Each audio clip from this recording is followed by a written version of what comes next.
हमारे खुदावंद यीशु की अंजील मुकद्दस लूका के मुताबिक उसका 8वां बाब पहली 3 आयत। उन दिनों में यीशु शहर शहर और गांव-गांव जाकर वास करता और खुदा की बादशाही की खुशखबरी देता था। और वो 12 उसके साथ थे और कई औरतें भी जो बदरूहों और बीमारियों से शिफा याब हुई थीं, यानी मरियम जो मजदली कहलाती है, जिसमें से 7 बदरूहें निकली थीं, और हन्ना हेरोदीस के दीवान कुजा की बीवी, और सोसन और बतेरी और भी जो अपने माल से उनकी खिदमत करती थीं। पाकलाम के पढ़े और सुने जाने पर खुदा उनकी बरकत हो। खुदा का शुक्र हो। अजीज दोस्तों, मरियम मजदली एक यहूदी लड़की थी।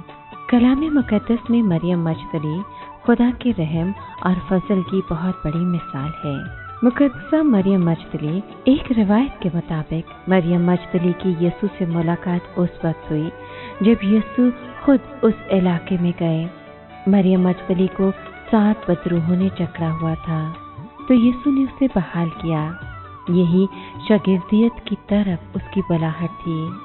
लूका की अंजील के मुताबिक मरियम मजदली ख़वातीन के उस गिरोह की क़यादत करती हैं जो यीशु के साथ चली और खिदमत के जोशो जज्बे से भरपूर होकर यीशु की मनादी के दौरान यीशु और उसके शागिर्दों की खिदमत करती रही हैं, और बाद में वो शहर शहर और गांव-गांव जाकर वास करती रहीं। इन नेक ख़वातीन की इस खिदमत को मद्देनज़र रखते हुए मशरिकी कलीसियाएं इन्हें रसूलों के बराबर रसूल, जबकि रोमन कलीसिया में इन्हें रसूलों की रसूल होने का दर्जा मिला।